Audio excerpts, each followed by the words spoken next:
नमस्कार, प्रणाम। बिहार तक देख रहे हैं आप। मैं हूं आपके साथ इंद्र मोहन। हर दिन आपको एक नया फॉर्मूला दिख रहा होगा, एक नया मंत्रिमंडल की सूची भी आपको दिख रही होगी। कोई कुछ बताता होगा तो कोई कुछ, लेकिन अब जो बिहार तक के पास जानकारी है, ये जानकारी सटीक और पूरे तौर से पक्की है। मंत्रिमंडल के विस्तार का फॉर्मूला तय हो गया। हमारी जिम्मेदारी है कि बिहार से कौन कौन मंत्री बनेंगे ये आपको बताएं। चेहरे पर अब बाद में जाए, पहले इस फॉर्मूले को समझ लीजिए। मंत्री बिहार से बनेंगे कैसे? क्या है मंत्री बनने का फॉर्मूला?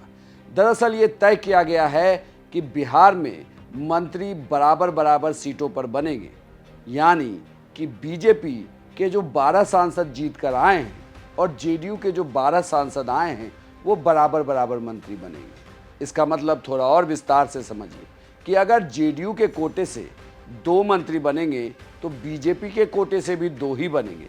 अगर बीजेपी के कोटे से 3 बनेंगे तो जेडीयू के कोटे से भी 3 ही बनेंगे।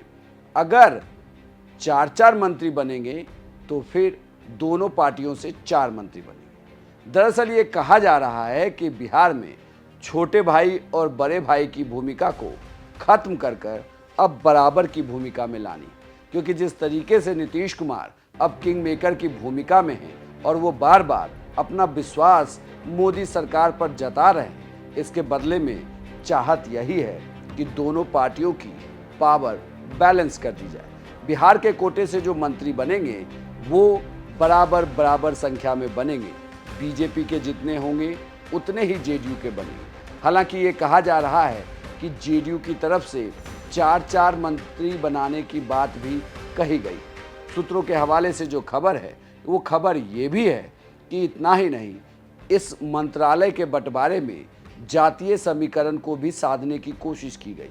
इसका मतलब आप दूसरे तरीके से समझिए कि अगर बीजेपी के कोटे से कोई सवर्ण मंत्री बनता है तो जेडीयू के कोटे से सवर्ण मंत्री नहीं बनेगा। वहीं अगर कोई अति पिछड़ा जेडीयू के कोटे से बनता है तो फिर बीजेपी के कोटे से पिछड़ा अति पिछड़ा नहीं बनेगा। दरअसल बिहार में 4 पार्टियां हैं जो लोकसभा चुनाव में जीत कर आई हैं। वो हैं बीजेपी, जेडीयू, हम और एलजेपी, जो एक साथ हैं सरकार बनाने में। एलजेपी और हम की तरफ से ये साफ है कि एक एक मंत्री बनेगा। उसमें से एक चिराग पासवान होंगे और दूसरे हम की तरफ से जीतन राम मांझी होंगे।